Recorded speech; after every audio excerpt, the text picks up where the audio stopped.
صدیوں تک ہم یہ سمجھتے تھے کہ ہماری زمین فلیٹ ہے اور یہ کائنات کا مرکز ہے، جبکہ باقی تمام سیارے اور یہاں تک کہ ہمارا سورج بھی اس کے گرد مختلف مداروں میں گھوم رہے ہیں۔ ایسا محض اس لیے تھا کہ اس وقت تک سائنس اتنی ایڈوانس نہ تھی۔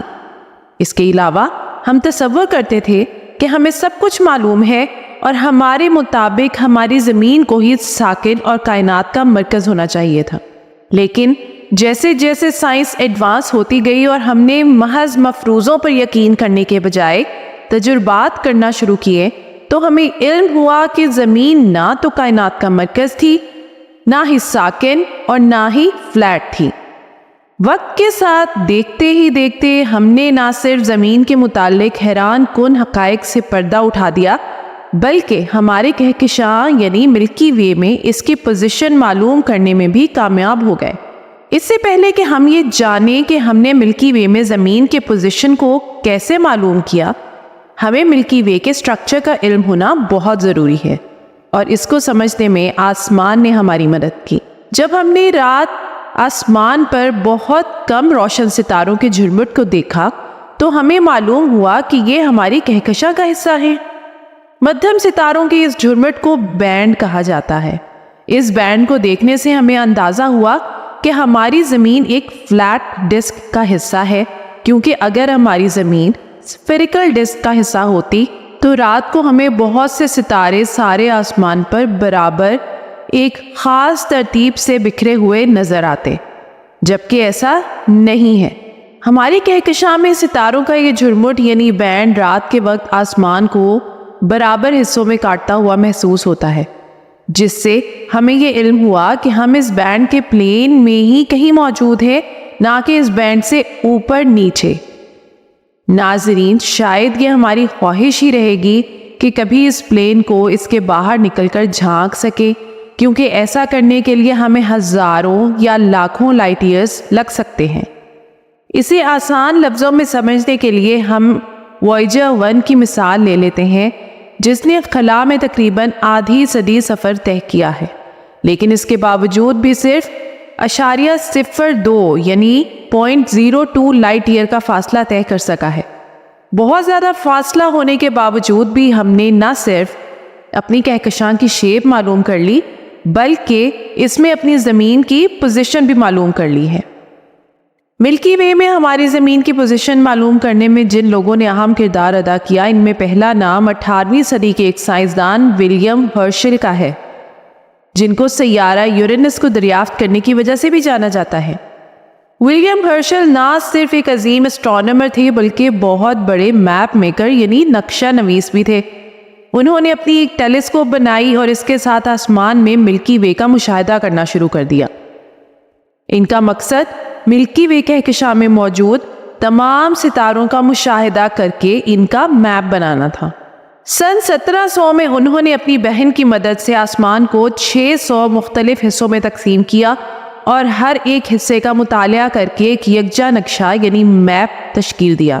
اس میپ کو دیکھتے ہوئے انہوں نے کہا کہ ہماری کہکشاں ایک ڈسک شیپ سٹرکچر رکھتی ہے اور ہمارے سولر سسٹم کی پوزیشن اس ڈسک کے مرکز کے قریب ہی ہے۔ یوں تو ہرشل کا میپ مکمل طور پر درست نہ تھا، کیونکہ اس میں وہ تمام ستارے شامل نہیں تھے جو زمین سے انٹرسٹیلر ڈسٹ کی وجہ سے نہیں دکھ پائے تھے، لیکن اس میپ نے ملکی وے کو سمجھنے میں ہماری بہت مدد کی، کیونکہ یہ پہلا میپ تھا جس نے ملکی وے کے متعلق ڈسک شیپ سٹرکچر کی معلومات دی۔ دوسرے نمبر پر موجود سائنسدان 20ویں صدی کی ایک خاتون ہیں اور ان کا تعلق ہارورڈ کالج آبزرویٹری سے تھا۔ یہ امریکہ سے تھی اور ان کا نام ہینریٹا سوان لیوٹ ہے۔ انہوں نے ملکی وے کہکشاں کو سمجھنے اور اس میں ہماری زمین کی پوزیشن کو معلوم کرنے میں بہت اہم کردار ادا کیا۔ ہینریٹا سوان لیوٹ کی ریسرچ خاص قسم کے ستاروں کے گرد گھومتی تھی جنہیں سیفیئڈ ویریبلز کے نام سے جانا جاتا ہے۔ یہ ایسے ستارے ہیں جو پلسیٹ کرتے رہتے ہیں، یعنی ایک مخصوص دورانیے کے بعد مدھم ہو جاتے ہیں اور پھر سے روشن ہو جاتے ہیں۔ انہوں نے 1777 ایسے ستاروں کا مشاہدہ کیا اور سن 1908 میں ایک گراف بنایا جو اس بات کو ظاہر کر رہا تھا کہ ستاروں کی لیومینوسٹی کا ڈائریکٹ تعلق ان کے پلسیٹنگ پیریڈ سے ہے۔ انہوں نے آبزرو کیا کہ زیادہ روشن ستاروں کا پلسیٹنگ ریٹ بنسبت مدھم ستاروں کے کم تھا۔ انہوں نے ایک لا بنایا جسے اب لیوٹس لا کے نام سے جانا جاتا ہے۔ اس قانون نے سیفیٹ ویریبلز کا فاصلہ معلوم کرنے میں ہماری مدد کی۔ چونکہ اس وقت سیفیٹ ویریبل سٹارز کو ایسٹرونومیکل ڈسٹنس معلوم کرنے کے لیے بطور سٹینڈرڈ استعمال کیا جاتا تھا، تو اس لیے لیویٹ کا یہ کام ایک بہت بڑی کامیابی تھی۔ اس لا کی مدد سے اب سائنسدان 20 ملین لائٹ ایئر تک کے فاصلے معلوم کر سکتے تھے۔ اب آپ سوچ رہے ہوں گے کہ آخر اس کام نے ملکی وے میں ہمارے سولر سسٹم کی پوزیشن معلوم کرنے میں کیسے ہماری مدد کی؟ تو اسے سمجھنے کے لیے ایک اور اہم نام کا تذکرہ بہت ضروری ہے، جس سے دنیا میں ایڈون ہبل کے نام سے جانا جاتا ہے۔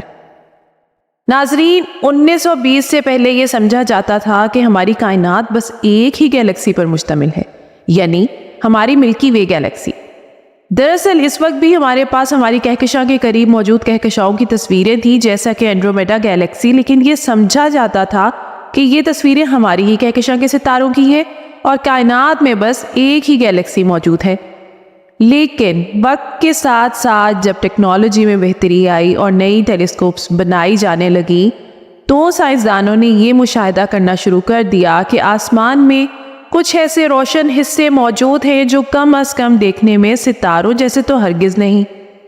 اس وقت جو سب سے بڑا مسئلہ درپیش تھا وہ یہ تھا کہ ستاروں تک فاصلہ معلوم کرنے کا کوئی درست طریقہ موجود نہیں تھا، اور ستاروں کے فاصلے کا اندازہ ان کی روشنی کی شدت سے لگایا جاتا تھا۔ یہ وہ وقت تھا جب لیوٹ کے لا نے اہم کردار ادا کیا، کیونکہ اس لا کے مطابق ہم سیفیٹ ویریبلز کو استعمال کر کے 20 ملین لائٹ ایئر دور تک کا فاصلہ معلوم کر سکتے تھے۔ اس لا کو استعمال کرتے ہوئے ایڈون ہبل نے اینڈرومیڈا گیلیکسی میں موجود ایک سیفیٹ ویریبل سٹار کا مطالعہ کیا اور اس سے اینڈرومیڈا گیلیکسی کا زمین سے فاصلہ معلوم کرنے کی کوشش کی۔ انہوں نے جو رزلٹ معلوم کیا وہ اگرچہ درست رزلٹ سے تقریباً 3 گنا کم تھا، لیکن سائنسدانوں کو چونکا دینے کے لیے کافی تھا۔ انہوں نے جو رزلٹ معلوم کیا اس کے مطابق اینڈرومیڈا گیلیکسی کا ہماری کہکشاں سے فاصلہ 9,30,000 لائٹ ایئرز تھا۔ یہ رزلٹ یہ ثابت کرنے کے لیے کافی تھا کہ اینڈرومیڈا گیلیکسی ہماری کہکشاں کی حدود سے باہر ہے۔ اس نتیجے نے کائنات کے متعلق ہمارے اس نظریے کو بدل دیا کہ یہ محض ایک ہی گیلیکسی پر مشتمل ہے۔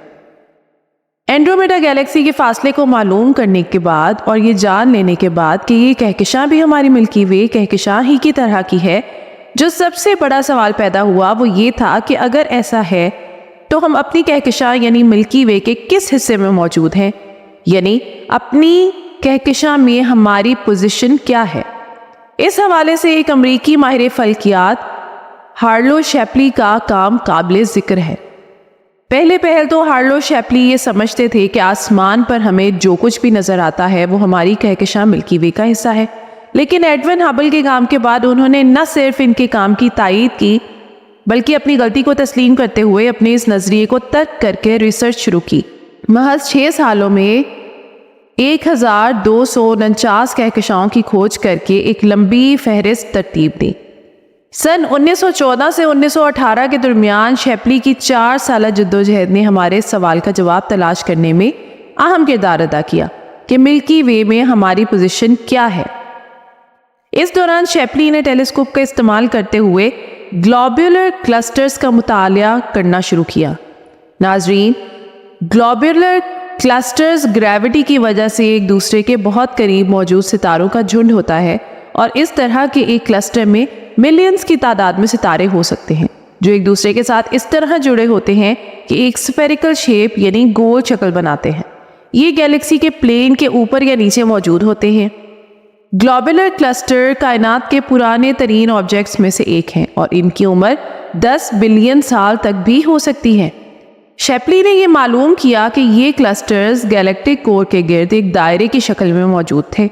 یہ ایک زبردست کھوج تھی، کیونکہ اگر ہم ملکی وے کہکشاں کی کور کے قریب موجود تھے تو ہمیں یہ کلسٹرز پورے آسمان پر برابر بکھرے ہوئے نظر آنے چاہیے تھے، لیکن ایسا نہیں تھا، کیونکہ ان کلسٹرز میں سے زیادہ تر ہمیں گیلیکٹک سینٹر کے قریب آسمان پر نظر آنے والی فارمیشنز سیجیٹیریس اور اسکارپین کانسٹیلیشنز کی سمت میں نظر آتے تھے۔